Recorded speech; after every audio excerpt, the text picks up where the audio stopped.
হজের দায়িত্ব তো কখনো আমাদের দেন না। হজের দায়িত্ব কোনো হিন্দুকে দিয়েছেন? কখনো দেননি। আপনি আচ্ছা কেউ না হলে কুণাল ঘোষকে দিতে পারতেন, বেচারা বসে থাকে সারাদিন, কোনো কাজ নেই, টিভিতে যা তা মাঠ বকে যায়, কাজ নেই কোনো।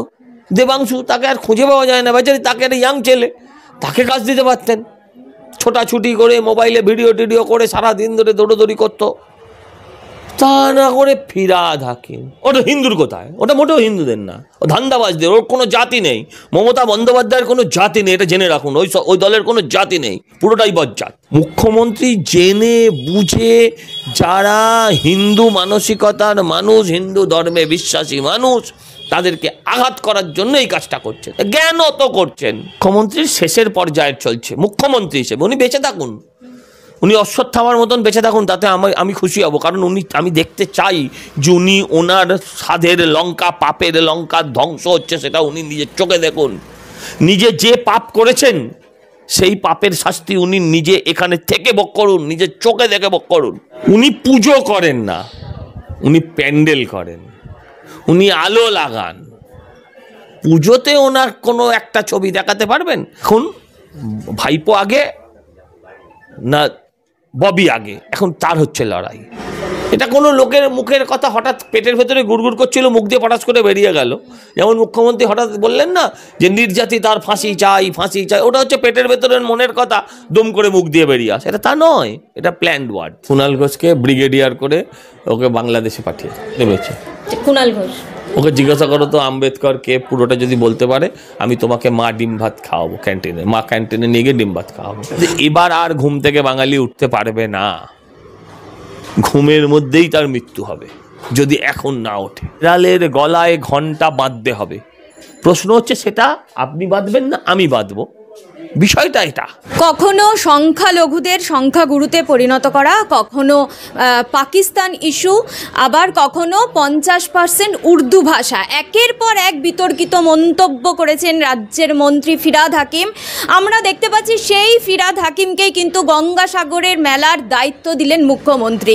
বলছি, তৃণমূল দলে কি আর কেউ ছিল না? শুধুমাত্র ফিরহাদ হাকিমকেই এই গঙ্গাসাগরের দায়িত্ব দেওয়া হলো? এটা হিন্দুদের অপমান করার জন্য বারবার এ কাজ করেন উনি। তারকেশ্বরের দায়িত্বও দিয়েছিলেন, তারকেশ্বরের দায়িত্বও দিয়েছিলেন।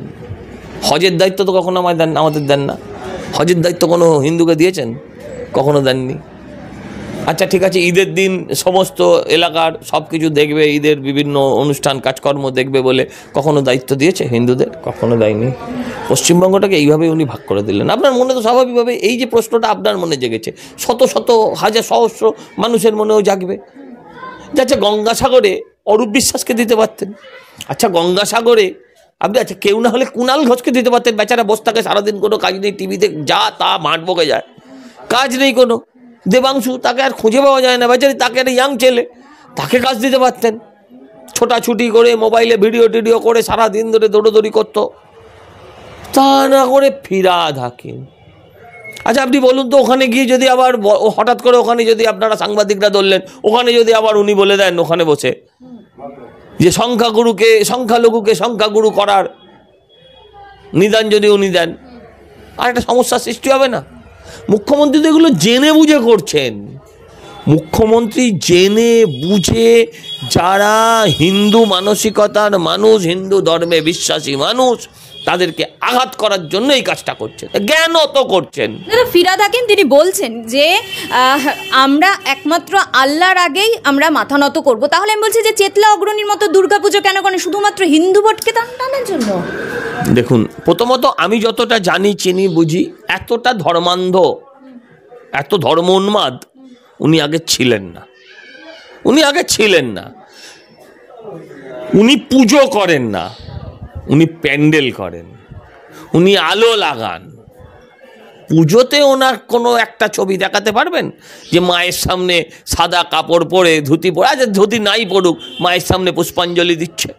দেখাতে পারবেন? দেখাতে পারবেন না। ঠিক আছে, এটাই তো বাংলার বৈচিত্র্যের মধ্যে ঐক্যের নমুনা ছিল এই পুজোটা।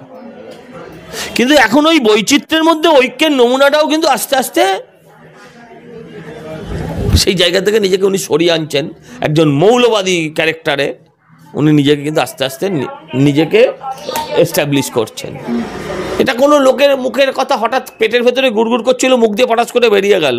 যেমন মুখ্যমন্ত্রী হঠাৎ বললেন না যে নির্যাতি তার ফাঁসি চাই, ফাঁসি চাই, ওটা হচ্ছে পেটের ভেতরের মনের কথা দম করে মুখ দিয়ে বেরিয়ে আসে। এটা তা নয়, এটা প্ল্যান্ড ওয়ার্ডস।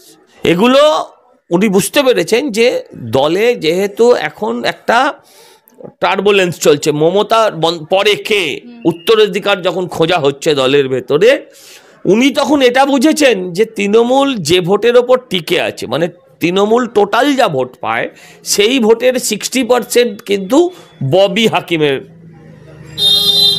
মানে ধর্মের ভোট।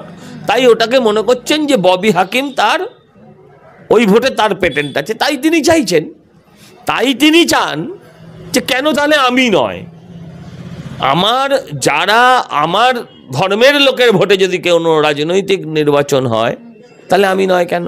মুশকিল হচ্ছে এই ধর্মের ভিত্তিতে ভাগ করেছে মমতা বন্দ্যোপাধ্যায় রাজ্যকে।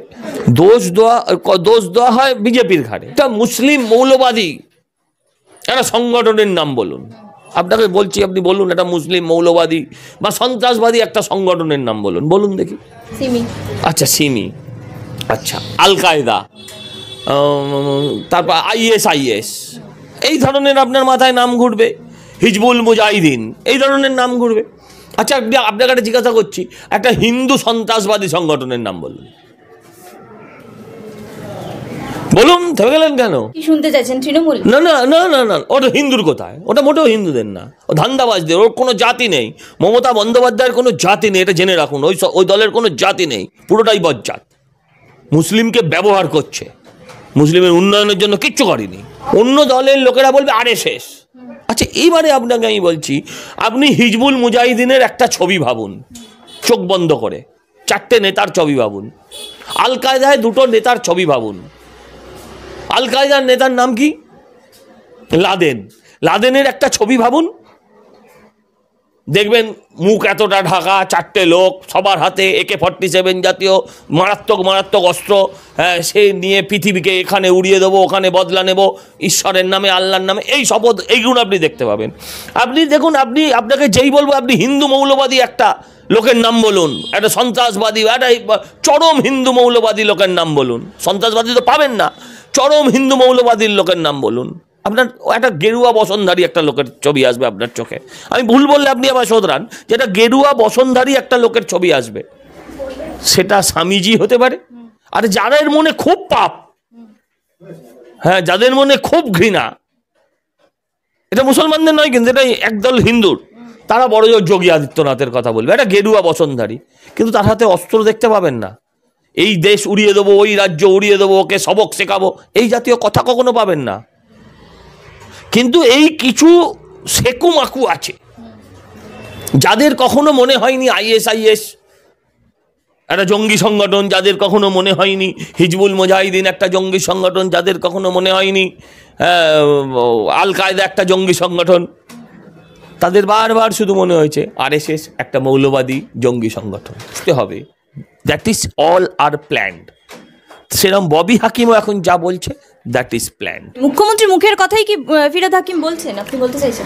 সবটা এখন নাও বলতে পারে, কারণ বুঝতে পেরেছেন মুখ্যমন্ত্রীর লাস্ট পিরিয়ড চলছে, মুখ্যমন্ত্রীর শেষের পর্যায়ে চলছে। মুখ্যমন্ত্রী হিসেবে উনি বেঁচে থাকুন, উনি অশ্বত্থামার মতন বেঁচে থাকুন, তাতে আমি খুশি হব। কারণ আমি দেখতে চাই যে উনি ওনার সাধের লঙ্কা, পাপের লঙ্কা ধ্বংস হচ্ছে, সেটা উনি নিজের চোখে দেখুন। নিজে যে পাপ করেছেন সেই পাপের শাস্তি উনি নিজে এখানে থেকে ভোগ করুন, নিজের চোখে দেখে ভোগ করুন যে আমার পাপের কি রেজাল্ট হয়েছে দেখো। সেই বোধ এবং বুদ্ধিও যেন তার মাথায় ভগবান রাখেন। ভাইপো আগে না ববি আগে, এখন তার হচ্ছে লড়াই।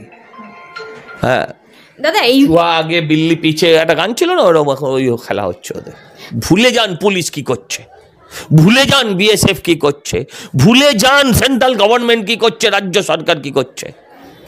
কিন্তু আপনি বাঙালি, আপনি বাংলায় থাকেন, আপনি আপনার সম্মানের কথা ভাবুন। আপনি আপনার পরবর্তী প্রজন্মকে পশ্চিমবঙ্গের জন্য বাসযোগ্য রাখতে পারবেন কি পারবেন না, আপনি সে কথা ভাবুন। আপনি ভাবুন ভবিষ্যতে আপনার পরিবারের কি অবস্থা হবে। তার জন্য আমায় কে ভাবছে না ভাবছে দিল্লিতে বসে, কে ভাবছে না ভাবছে রাজ্যে বসে, পরে ভাববো এটা।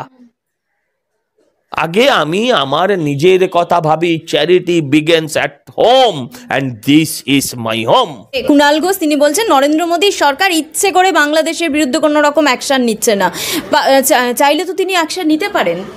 কুণাল ঘোষকে করে দাও, কুণাল ঘোষকে ব্রিগেডিয়ার করে ওকে বাংলাদেশে পাঠিয়ে দাও। আজকে আম্বেদকর ইস্যুতে রাস্তায় নেমেছে তৃণমূল। কে নেমেছে? কুণাল ঘোষ। ওকে জিজ্ঞাসা করো তো আম্বেদকর কে, পুরোটা যদি বলতে পারে আমি তোমাকে মা ডিম ভাত খাওয়াবো ক্যান্টিনে, মা ক্যান্টিনে নিয়ে গিয়ে ডিম ভাত খাওয়াবো। আম্বেদকরকে কত সাল, সংবিধান কি, ও শুধু আইপিসি সিআরপিসি জানে, যেগুলোতে ওকে জড়িয়েছিল পিসি, ওর পিসি যেগুলো ওকে জড়িয়েছিল সেই আইপিসি আর সিআরপিসি সেটাও জানে।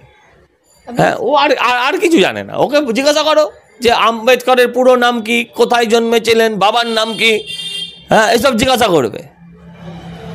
হ্যাঁ, ও যদি একটারও উত্তর দিতে পারে তোমাকে আমি নিয়ে গিয়ে মা ক্যান্টিনে ডিম ভাত খাওয়াবো।